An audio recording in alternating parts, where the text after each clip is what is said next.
I chose the entrance to Turkey Run Park at Seatonville Road because this is the way I enter the park most of the time. It's a beautiful, serene landscape.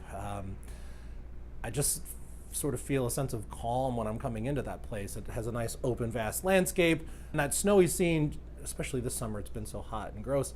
I really was daydreaming about colder times. But I love just the serenity of it. I do think it's a special place where my son and I can bond. I've run into friends.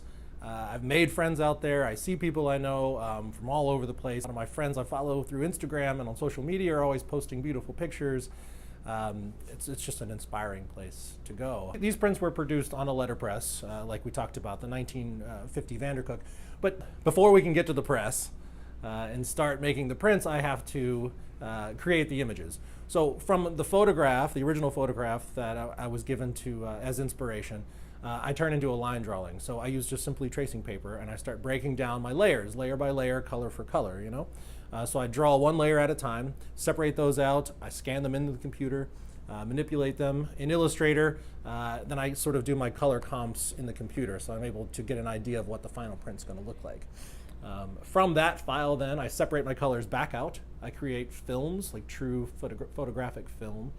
From that, we expose through the film to a polymer plate and it hardens. Simply warm water washes it away, so it's a photo engraved process, much more environmentally friendly than the old ways of doing things when they have to use acids and chemicals to eat away metal. Now we're just simply using warm water. Once the plate is exposed and processed, then it's thrown onto a mounting base, getting it up to the right height.